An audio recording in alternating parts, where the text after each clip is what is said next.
mom, because you're probably the only person who's going to watch this. But here in Texas, the weather is getting warmer, the bluebonnets are popping up, and that means the Texas legislature is back in session. That also means it's time to renew our decades-long tradition of hearty debates over vouchers, school choice, education freedom, and parental rights.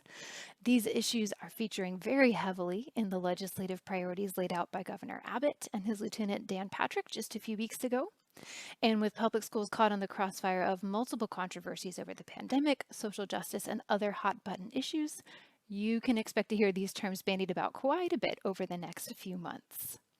Now, whether or not you have school-age children, the methods our government uses to provide education to the public have important implications for all of us, so it's really worth paying attention to this issue.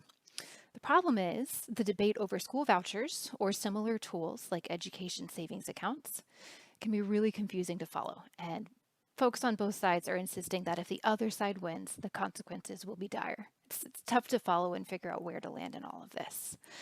So I want to try to clear the air a little bit by unpacking some of the most common arguments you're going to hear in this debate.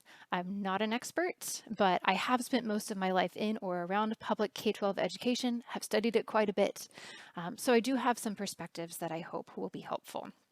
And as a bonus, you won't hear me yelling or saying ugly things about anyone that I'm talking about, mostly. There's one video where I'll probably get a little bit salty, but I'm not going to tell you which one. You'll have to watch them all to find out. So, what is all this talk about vouchers? If you're new to the issue, here's just a quick primer. A voucher is one mechanism for using public tax dollars to allow students to receive their education outside of the public school system. So a voucher is essentially a grant that families can use to help pay for tuition at a private school. Another mechanism that follows a similar principle that you probably won't hear as much about is a tax credit scholarship, and that's where the government offers a tax credit to individuals or corporations who donate to scholarship funds for students to attend private schools. So a little bit more separation there. And then there's one more mechanism, and this is the one that's currently being considered and talked about in Texas. That's an education savings account. I'm going to call it an ESA because education savings account takes too long to say. An ESA functions similarly to a voucher, but typically it's designed to be more flexible. It can be used for a wider variety of education-related costs, including expenses associated with homeschooling, and in some cases, if you roll it over and hang on to some of it past high school graduation, you can use it on your child's higher education expenses.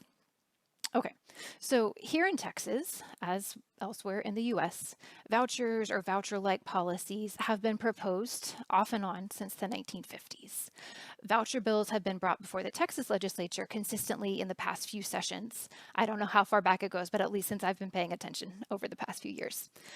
So far, these bills have typically passed pretty easily in the Senate, but they've been struck down by the House. Now, in this session, which started in January, proponents of the ESA policy strategy, they're coming in from a pretty strong position.